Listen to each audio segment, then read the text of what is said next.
यसमा तपाईको यो गियरमा समस्या आयो भने गियरमा समस्या आयो भने यसमा हेर्ने यसलाई है।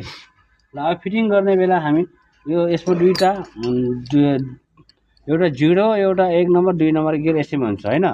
तपाईँ यो लास्ट बनायो भने अर्को नम्बर गियर लाग्छ अनि बिचमा गऱ्यो भने न्युट्रल हुन्छ हैन।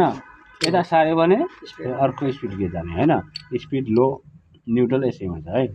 तो यसैले अब सार्ने काम यहाँ हुन्छ। यसको काम यहाँ लगाए हुन्छ। यहाँ हाम्रो लिभर हुन्छ, लिभर तान्छौँ, यसलाई टान्ने हो कि यसलाई जोर पर्ने हो नि त हैन। टान्ने बेला कुनै बेला कोही फुट्केर यही खसिसक्यो हुन्छ, गयो यो मात्र गयो घलबलिया जस्तो लागेन भन्छ, यो गएर भित्र गियर बक्सभित्र बसिसक्यो हुन्छ है। यस्तो पनि समस्या हुन्छ। धेरै हलबली भने निस्किहाल्छ त हैन। त्यही भएर अब यो थियो कि थिएन, कस्तो पार्छ थियो हैन। गाह्रो पर्छ नि त हामीलाई पट्टा लगाउन हैन। नखोलेको ल घिसिया छ त ल देख्ने हो यस्तै हो हैन। यो झरेर गइसकेपछि अब के थियो यसमा, कहाँनिर फिटिङ थियो हैन। त्यसले हामीले बुझ्नु पर्यो यस्तो थियो हुन्छ पार्ट छ हैन। यसमा यो सार्ने पार्ट छ तर गियर बक्सतिर गइसक्यो हुन्छ, तल झरे हुन्छ। यो गरातिर यहाँनिर लुक्या हुन्छ कि यो लुक्या हुन्छ। त्यही बढी समस्या भने गियर बक्स त्यही हो। खासै यसमा गियरमा त्यति समस्या आउँदैन। समस्या आउने भनेको यही लिभरमा मात्रै हो है।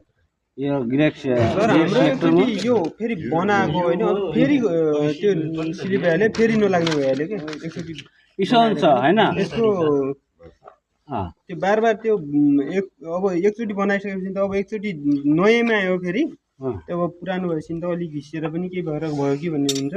नयाँमै त्यो झऱ्यो क्या, अझ फेरि बनाउँदाखेरि अझ गइहाल्यो क्या। अनि त्यो बार झर्नुको कारण के हो त्यो त्यस्तो यो लुज भएर होला तपाईँको साफ्ट अलि यसको टिको भइसक्यो घिसिया होला हैन। नयाँमा के भर्खर युज गरेको त्यो लगभग 10-12 घन्टा बढीमा 10-12 घन्टा जति हो। त्यही समस्या के भयो यो चेन्ज गरिदिनुहोस्। यस्तो हुन्छ कि यसमा तपाईँको यहाँ पनि अलिक फोल्ड डाउन छ है। कम्पनीले के हुन्छ कि अब एकचोटि हाल्यो होइन फिटिङ गरिदिन्छ। कुनै नयाँ पनि अलि यस्तै हाले हुन्छ कि यसमा 1 किलो छ कि 1 किलो हो अहिले यही हालिदिउँ होइन।